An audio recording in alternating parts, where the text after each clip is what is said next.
नमस्कार। स्वागत है आप सभी का डिजिटल एकेडमी में। मैं हूं रजनीश। आइए देखते हैं आज 12 तारीख की करंट अफेयर्स को। हमारा पहला प्रश्न है, हर साल देश भर में किस तारीख को राष्ट्रीय तकनीकी प्रौद्योगिकी अथवा टेक्नोलॉजी दिवस मनाया जाता है? ऑप्शन डी 11 मई हमारा सही आंसर है। प्रत्येक वर्ष 11 मई को राष्ट्रीय तकनीकी दिवस मनाया जाता है। प्रत्येक वर्ष राष्ट्रीय तकनीकी दिवस पूरे भारत में 11 मई 1998 को पोखरण में किए गए शक्ति वन परमाणु मिसाइल के सफल परीक्षण की वर्षगांठ की याद में मनाया जाता है। शक्ति को पोखरण परमाणु परीक्षण के नाम से भी जाना जाता है। जबकि मई 1974 में किए गए पहले परमाणु परीक्षण का कोड नाम क्या था? स्माइलिंग बुद्धा था। ये काफ़ी महत्व रखता है। एग्जामिनेशन के दृष्टिकोण से कि आपका पहले परमाणु परीक्षण का कोड नाम क्या था? स्माइलिंग बुद्धा था। कब हुआ? मई 1974 में। दूसरा परीक्षण जिसे पोखरण 2 नाम दिया गया था, जो मई 1998 में भारतीय सेना के पोखरण टेस्ट रेंज में भारत द्वारा किए गए परमाणु बम विस्फोटों की 5 परीक्षणों की श्रृंखला में से एक था। इस ऑपरेशन का संचालन किन्होंने किया था? पूर्व राष्ट्रपति और aerospace engineer doctor APJ Abdul Kalam ने किया था। इन सभी परमाणु परीक्षणों के बाद अमेरिका और जापान सहित कई अन्य प्रमुख देशों द्वारा भारत पर कई प्रतिबंध लगा दिए गए। इसके अलावा भारत इस सफल परीक्षण के बाद परमाणु संपन्न देशों में शामिल हो गया तथा परमाणु क्लब में शामिल होने वाला भारत छठा देश बना। अच्छा, राष्ट्रीय विज्ञान दिवस राष्ट्रीय तकनीकी दिवस से मिलता जुलता लगता है, तो राष्ट्रीय विज्ञान दिवस मनाया कब जाता है? राष्ट्रीय विज्ञान दिवस पूरे भारत में 28 फरवरी को मनाया जाता है। हमारा अगला प्रश्न है, हाल ही में भारतीय state bank SBI general insurance ने डैश डैश नामक एक समान स्वास्थ्य बीमा पॉलिसी शुरू की। तो हमारा ऑप्शन ए सही आंसर है, आरोग्य संजीवन स्वास्थ्य बीमा पॉलिसी। आरोग्य संजीवन स्वास्थ्य बीमा पॉलिसी, ऑप्शन ए हमारा सही आंसर है। भारतीय state bank SBI general insurance ने आरोग्य संजीवनी स्वास्थ्य बीमा पॉलिसी नामक एक समान स्वास्थ्य बीमा पॉलिसी शुरू की है। इस पॉलिसी के अंतर्गत भारत में कहीं भी बीमित व्यक्ति को अस्पताल में भर्ती होने पर 1 लाख से 5 लाख रुपए तक का कवर प्रदान किया जाएगा। यह पॉलिसी बीमा विनियामक और विकास प्राधिकरण IRDAI के मानक कवरेज और किफ़ायती प्रीमियम के साथ तैयार की गई है। इसके अलावा आरोग्य संजीवन पॉलिसी में कोविड-19 के अस्पताल खर्च का भी कवर किया जाएगा। ये महत्वपूर्ण है और जो समय में सस्ती स्वास्थ्य देखभाल को अधिक सुलभ बनाने में मदद करेगी। अच्छा, भारतीय स्टेट बैंक की बात हो रही है, तो भारतीय स्टेट बैंक के अध्यक्ष का नाम क्या है? रजनीश कुमार। मुख्यालय कहाँ है? मुंबई। स्थापित कब हुआ था भारतीय स्टेट बैंक? 1 जुलाई 1955 को। अगला प्रश्न है, हाल ही में चेचक के उन्मूलन की 40वीं वर्षगांठ पर एक स्मारक डाक टिकट जारी किया। किसने किया जारी? तो ऑप्शन ए हमारा सही ऑप्शन है। WHO और UN ने मिल करके हाल ही में चेचक के उन्मूलन की 40वीं वर्षगांठ पर एक स्मारक डाक टिकट जारी किया। विश्व स्वास्थ्य संगठन WHO और संयुक्त राष्ट्र UN की पोस्टल एजेंसी ने चेचक के उन्मूलन की 40वीं वर्षगांठ पर एक स्मारक डाक टिकट जारी किया। यह स्मारक डाक टिकट WHO के साथ मिलकर संयुक्त राष्ट्र डाक प्रशासन UNPA के सर्जियो बाराडाट द्वारा डिजाइन और विकसित किया गया है। यह डाक टिकट चेचक से लड़ने में वैश्विक एकजुटता की एक पहचान है और एक साथ काम करने वाले लाखों लोगों की सम्मानित करने का कार्य करता है। टेड्रोस एडहानम ने इस स्मारक टिकट के लिए संयुक्त राष्ट्र में भारतीय मूल के एक शीर्ष अधिकारी अतुल खरे का आभार व्यक्त किया, जिनके प्रयास से स्मारक टिकट जारी हो पाया है। भारत में जन्मे खरे वर्तमान में ऑपरेशनल सपोर्ट डिपार्टमेंट के सेक्रेटरी जनरल के साथ कार्यरत है, जिसके अंतर्गत UN पोस्टल एडमिनिस्ट्रेशन आता है। अच्छा, WHO की बात हो रही है। WHO का मुख्यालय कहाँ है? जिनेवा। कहाँ? स्विट्जरलैंड में। WHO के महानिदेशक का नाम क्या है? टेड्रोस एडहानम। अगला प्रश्न है, हाल ही में भारत सरकार ने कोरोना वायरस महामारी के बीच पूर्वी हिंद महासागर क्षेत्रों के देशों को सहायता प्रदान करने के लिए 10 मई 2020 को किस मिशन का शुरुआत किया है? किस मिशन का शुरुआत किया है? बहुत ही दिलचस्प प्रश्न है। ऑप्शन ए है मिशन सागर, ऑप्शन बी है समुद्र सेतु, ऑप्शन सी है Vande Bharat mission, option D है नन ऑफ द एबव। तो देखिए ऑप्शन ए हमारा सही ऑप्शन है, मिशन सागर। ये जो है मिशन सागर है, भारत सरकार ने कोरोना वायरस महामारी के बीच पूर्वी हिंद महासागर क्षेत्र के देशों जैसे मालदीव वगैरह हो गए को सहायता प्रदान करने के लिए 10 मई 2020 को मिशन सागर का शुभारंभ किया है। ठीक है। अच्छा, समुद्र सेतु की बात करते हैं। तो समुद्र सेतु कौन सा अभियान है भारत सरकार का? समुद्र सेतु के द्वारा हमारा जो समुद्री जहाज है वो मालदीव जैसे देशों से क्या कर रहा है, हमारे जो नागरिक वहाँ फंसे हुए हैं उनको लाने का कार्य कर रहे हैं। वंदे भारत मिशन के द्वारा क्या हो रहा है, हमारा जो एयर इंडिया है उसके द्वारा, ठीक है, हम खाड़ी देशों से, खासकर खाड़ी देशों से अपने भारतीय नागरिकों को वापस लाने का कार्य कर रहे हैं। ठीक है। इसमें सिर्फ खाड़ी देश ही नहीं है, इसमें पूरे वर्ल्ड के सभी उन देशों जहां हमारे नागरिक फंसे हैं उन सभी देशों से हम वंदे भारत मिशन के तहत अपने नागरिकों को वापस ला रहे हैं।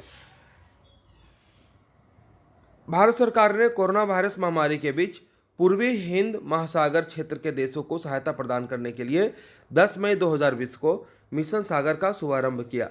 इस मिशन के तहत भारतीय नौसेना का जहाज केसरी की तैनाती की गई है, जो 2 मेडिकल सहायता टीमों के साथ खाद्य वस्तुएं, HSQ गोलियां सहित कोविड संबंधी दवाएं और विशेष आयुर्वेदिक दवाओं को लेकर हिंद महासागर के 5 द्वीप देशों मालदीव, मॉरिशस, सेल्सस, मेडागास्कर और कोमोरोस के लिए रवाना हो गया है। यह मिशन प्रधानमंत्री नरेंद्र मोदी के SAGAR security and growth for all in the region अर्थात क्षेत्र में सभी की सुरक्षा और विकास के दृष्टिकोण से प्रेरित है। यह अभियान रक्षा मंत्रालय, विदेश मंत्रालय और भारत सरकार की अन्य एजेंसियों के साथ नज़दीकी समन्वय के साथ प्रगति पर है। नौसेना स्टाफ के प्रमुख का क्या नाम है? एडमिरल करमबीर सिंह। चीन के समर्थन वाले एशियन इंफ्रास्ट्रक्चर इन्वेस्टमेंट बैंक ने हाल ही में जिस देश को कोरोना वायरस से निपटने के लिए 3800 करोड़ रुपए का लोन मंजूर किया, उस देश का नाम क्या है? उस देश का नाम ऑप्शन ए इंडिया है। इंडिया को, भारत को 3800 करोड़ रुपए का लोन का मंजूरी दिया है कोरोना वायरस से निपटने के लिए। किसने दिया है? एशियन इंफ्रास्ट्रक्चर इन्वेस्टमेंट बैंक ने। मिशन क्या है? मिशन क्या है एशियन इंफ्रास्ट्रक्चर इन्वेस्टमेंट बैंक का? मिशन है to improve social and economic outcomes in Asia. ठीक है। एशिया के सामाजिक और आर्थिक स्थिति को मजबूत करना, इम्प्रूव करना। हेडक्वार्टर्स कहाँ है? हेडक्वार्टर्स बीजिंग में है। हेडक्वार्टर्स बीजिंग में है। एंड इसका ऑपरेशन कब स्टार्ट हुआ था? जनवरी 2016 में। और अभी 102 जो हैं अप्रूव्ड मेंबर हैं पूरे विश्व में एशियन इंफ्रास्ट्रक्चर इन्वेस्टमेंट बैंक के।